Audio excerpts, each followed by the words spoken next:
Good afternoon, and welcome to Spanish United Radio. I'm your host, Enrique Sanchez. This afternoon, we have a very special guest. Would you be kind enough to introduce yourself to the audience, please? Hi, my name is Dory Benami. I'm running for Congress in the United States House of Representatives in California's 32nd Congressional District, and I live in the San Fernando Valley in Tarzana, California. Welcome. Thank you for being on the show. Thank you for having me, Enrique. It's my pleasure. We met through Sharona's conference over in Temple Emmanuel, and we'd like to know a little bit more about your background, why you're running for Congress, and what changes you want to bring to the San Fernando Valley. It was a pleasure meeting you and hearing Mayor Nazarian speak in Beverly Hills. I'm a great admirer of hers, and she was very kind to introduce me to the audience there, and I was very pleased to make your acquaintance. Mm-hmm. I'm in business. I grew up in the film business. My father is a movie producer. I always took an active interest in politics because my dad made a movie when I was 17 in Arkansas, and he met Bill Clinton, and I started working for the Democratic Party in 92, and was always kind of active whenever there was a presidential election. I would go to Florida or something and get involved.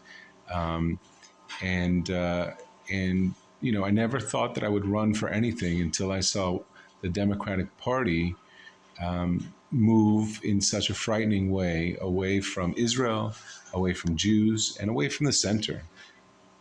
I see. Yeah, I know. In the last couple of years, the Democratic Party has shifted more towards the left, and the anti-Semitism is growing in the United States in particularly. I know that a lot of people don't realize this, but there is anti-Semitism among Hispanics, but you don't see it among Hispanic-born, but you see it among Hispanic immigrants. And one of the concerns that we have in Spanish United is how can the Jewish Israeli community can make an engagement with the Hispanic community so that way they could see them as allies and not as adversaries? I think, first of all, we are natural allies. I'm married to a Colombian. My daughter is Latina, and we are proud to speak Spanish, Hebrew, and English in our household. And I'm proud to have you as a guest in our home to record this interview today. And so when you talk about anti-Semitism, you're really talking about ignorance and Jew hatred. It's really Jew hatred, and all hatred comes from ignorance. And so I would like to focus on things that connect people and that help connect as opposed to divide. Because what we're seeing right now in the political landscape, in the media, is a very harmful emphasis on division between different cultures. Mm-hmm. I see us very united. I love the name of your show, Spanish United. Mm-hmm. We as Jews should be united, as Americans should be united, as peace-loving people, we should be united. But there's a lot of ignorance, and there's a lot of, let's call it jihadi infiltration that has infiltrated into the American dialogue, into the European and Western dialogue. And it's filled people with misinformation, lies, and basically people in the West have normalized parroting terrorist propaganda. And I find that offensive and troublesome, and I won't traffic in that kind of rhetoric. Mm-hmm. And I think that that's what the Democratic Party needs. It's a party that's suffering from too many that will insult and injure the reputation of Israel and Jews throughout the world. Mm-hmm. Yes, absolutely. And I feel that a way to get the Latino people back, at least to its support of Israel, is to reach out to them. Me being a Latino Hispanic Jew myself, I'm in both cultures, and I've experienced both cultures simultaneously. And I feel that the best way to reach out to Hispanic people is to reach them where it really affects them when it comes to the economy, when it comes to housing. And right now, Latinos are the biggest demographic, but Latinos are suffering economically, academically, socially. So, as far as you becoming, running for Congress, like, what are your positions in terms of helping the Latinos or just within your district to have better access to better housing, better wages, better access to education, and better governance in general? Listen, in California, we're seeing a decline overall. This state was the fourth biggest economy in the world. Now it's the fifth. This state had a surplus. Now we owe money, and we see tons of waste, fraud, and abuse. We see schools that have lowered enrollment. There's a homeless crisis, and there's a burglary epidemic. Mm-hmm. So all people are being affected by this, not just one community, but Hispanics as well. And so all of those things concern me, and I think that it's because we're too used to failed leadership and accountability. We're too used to not having urgency or passion when it comes to people who are leading, and that concerns me greatly, and that's one thing that I think it's necessary for people to expect for government to provide the basic security and services that every taxpayer and citizen deserves. If you want to talk about immigration, I'm happy to talk about the immigration issue specifically because I'm an immigrant. My wife is an immigrant, and I live in the San Fernando Valley, which is 110,000 undocumented people. Mm-hmm. It's 35 to 40% of the people who live here are immigrants from various countries around the world. Right.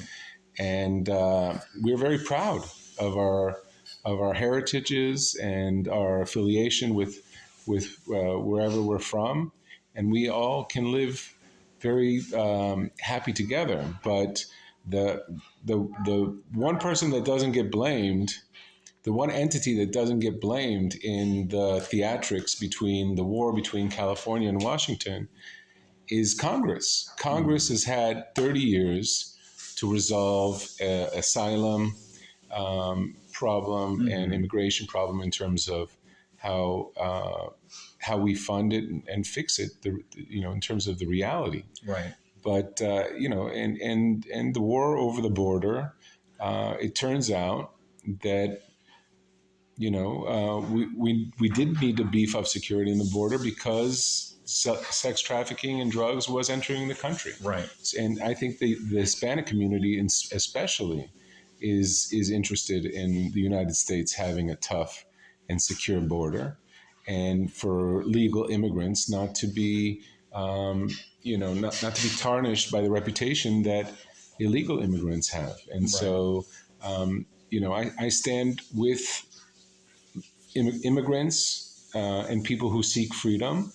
But if people have broken laws, then we need to figure out how to deal with those people if we can't just deport all of them. And I don't think we can. We live in California, and every household here in this area where I live in has a connection to somebody who's not documented. Right.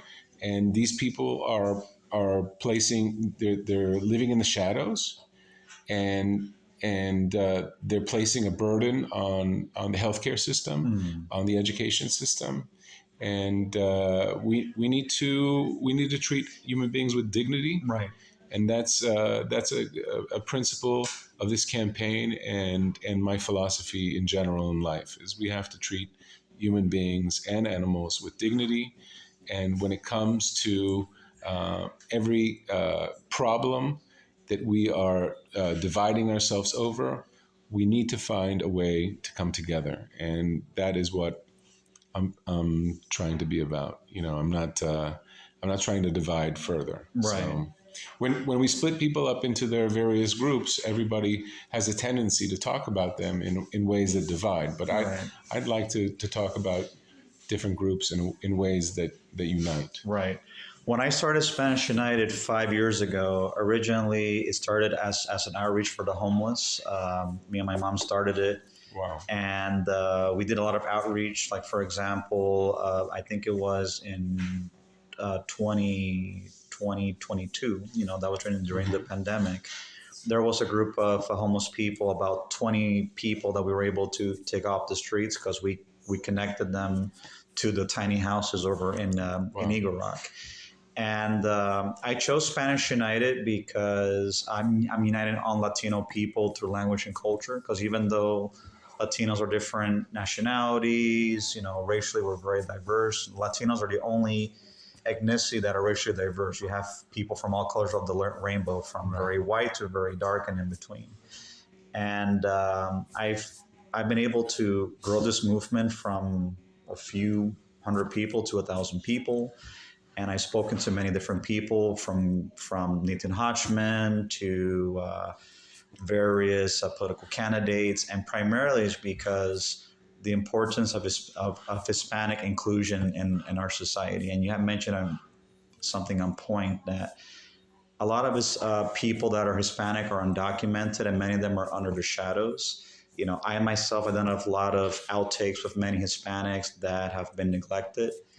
And even though I'm not a politician, many people want me to run for office, but my focus primarily is community service, community outreach, and to bring economic and social reforms to the community. Because I feel that when there's economic reforms, there's social reforms, and that creates stability. Like when I compare, let me give you this brief example. When I compare Monterey Park, which is primarily Asian, to East LA, which is right next door, it's night and day. And Hispanics are known to be very hardworking, but I don't see the resource where it needs to be. So I feel that if there's like government oversight, there's more accountability and more transparency, I feel that corruption can be lowered down. I feel that with right leadership, all communities can lead more towards progress. I couldn't agree more, and I wanted to commend you and your beautiful mother for the actions that you guys have taken. And if we have, do we have enough time? I want to tell you a quick story. Yeah, sure. Be my guest. I guess we should record it even if you don't have time. Sure. But I wanted to share a story about my trip to Jerusalem with my wife and my daughter. We were there in October, November of 2025, and I hadn't been in Israel for a long time, and I recorded a podcast in Jerusalem with a fantastic guy named Neil Kummer. And after the podcast, I wanted to go to the Kotel and pray. Mm-hmm. And my wife and my daughter had never been to the Kotel. So mm-hmm. we went. And one thing you should know about my wife is she's Colombian, but right. also she's very, very phobic of cats. Mm-hmm. And in Israel, there's many, many, many street cats. Really? Wow. Everywhere you go. I would never guess that. Everywhere you go. And in Jerusalem especially. So as soon as we parked the car, we encountered a cat. And my wife was very scared. Mm. And we went, and I tried to coax her to go to the hotel, regardless of the cat situation. But I was very desperate inside. And I found a tour guide, and he was talking to a group of people. And I really wanted him to help me find directions so that we could, do this difficult task of trying to avoid cats and get to the Kotel in the old city of Jerusalem.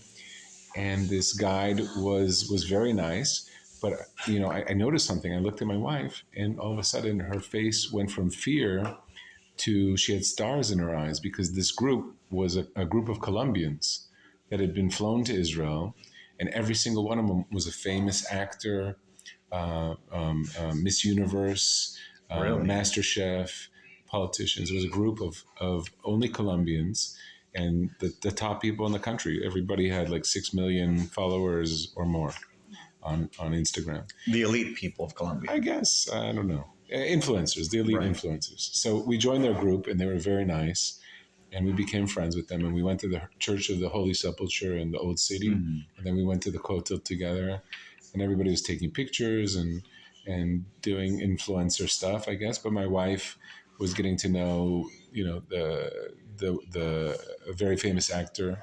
His name is Pedro Pajares, and his wife Luisa, and and they have a kid, and we had a kid, and I bought them all bamba, and we just had a good time together. And afterwards, they went and explored the rest of Israel, and it was just a nice feeling to have this group of Colombians to make my wife feel safe in this most sacred place for Judaism, and I was very grateful for it. Mm-hmm. But when we came back to LA, they contacted us, Mm-hmm. and it turns out they went to Colombia, and in Colombia they were accused of blanqueamiento de un genocidio, and they were abused online by supporters of Gustavo Petro, who is the president of Colombia, Yes.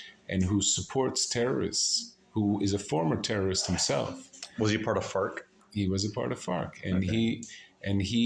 the president of Colombia, and the people in Colombia have such a awful view now of Israel, that these good people who were peregrinos, pilgrims, Mm-hmm. who wanted to see the most religious place in the world, where their religion comes from, and where Jesus was born and where he walked, and and to go back, and they couldn't even go to church. They lost their contracts. They were completely bullied, and just to have that happen in the middle of this campaign, Mm-hmm. in on a trip to Israel that we took with my family.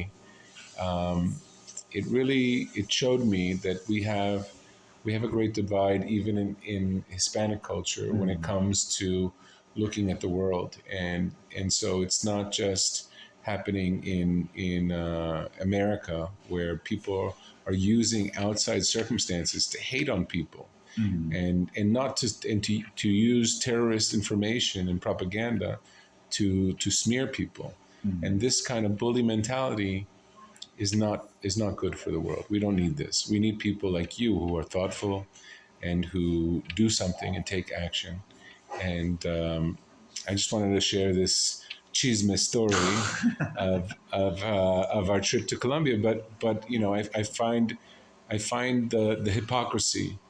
I find the hypocrisy to be unbearable, and that's what inspired me, as somebody who wasn't in politics before this, to get into it.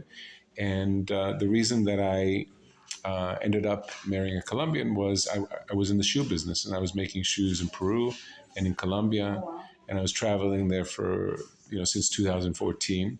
Impressive. Before that, I was in China, and Did you own a factory in we worked Peru? with several factories in Lima, and then later in Medellin. Okay. My wife is from Medellin, and did import export of shoes to the United States, and sold at various stores in the United States, Anthropology and Mm-hmm. stuff like that. And yeah, but the shoe business was killed by tariffs, and and in my connection to the Democratic Party was seriously threatened by October 7th, and the reaction afterwards. Mm-hmm. So all, these things are things that inspire my candidacy and inspire what kind of role I want to serve in the public. Awesome. That's a very impressive story. Yeah, you actually mentioned a couple things. I know that aside from the Islamist jihadist propaganda in Latin America, there's also the blood libel, which has been there way before, and a lot of Hispanics in Latin America, believe that the Jews control everything. Because of the blood libel, and also that in Latin America, Jews, not just Jews, but also Arabs, people of Spanish descent control all of the wealth in Right. Latin America, and that causes a resentment. Yeah. And I feel that that's where part of the animosity comes from. Yeah. I listen. It's funny until people get killed, No, of course, and absolutely. it's a joke until somebody's life is threatened. Mhm. And so in the past, there's tropes, and then there's lies, and then there's violence. And so what is my job if I'm elected to Congress? It's not just to legislate. It's also to communicate and advocate. And and I'm not seeing enough of that from Jewish Democrats, and I'm disappointed. If the best Democrats we have in pushing back are Richie Torres and John Fetterman, who are not Jewish, then I must, as an Israeli born American, I must try to change the nature of the Democratic Party and stand for something. And so this is what I'm going to stand for. Awesome. And also the issue of Hispanophobia. Hispanophobia is something that I've been lobbying for the last couple of years to pass into law because Hispanics are the only ethnicity in America that are not protected by hate crimes. So Really? yes, so for example, when a Hispanic person is committed a hate crime against, it's not really considered a hate crime. Like say for example, when a Jew is attacked, the Right. gay person attacked, the black Right. person attacked, they treat it as a hate crime. So Right. addition from the crime, when they put the hate crime clause, they give more time. Hispanics are the only ethnicity in the United States that has no hate crime clauses. Wow. And I've seen more Hispanophobic attacks that have increased Wow. by more than 100, 200%. And I've even spoken with victims of Hispanophobia. So as you that's running for Congress, would you lobby or submit a bill to put Hispanophobia to try to protect Hispanics from being attacked by hate crimes?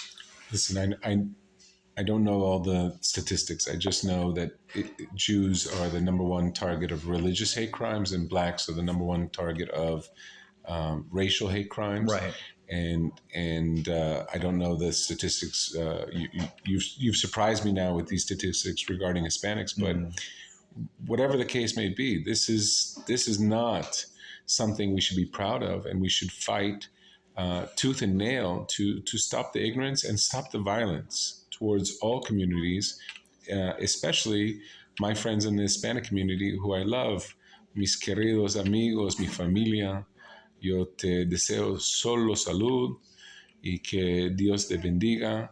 Um, de mi corazón, I'm really, really saddened by any kind of violence or hatred towards any people, but when it affects the people that we are proud to live with here in the San Fernando Valley and who I grew up with and who I feel so much affection for, it really makes me sad. And so I just want to say that I'm going to pray for peace amongst all people, and I'm going to work very hard for truth and for security for our families and for this community. There's nothing that's more important than that. Absolutely. And I feel that the more Hispanic people take a more proactive approach in voting, because Spanish United, we are apolitical, but we do encourage Hispanic people to register to vote, to get involved, because the more we get involved, the more we vote, the more political power we can show. At the same time, we can make a difference. But it's very important for Latinos to vote.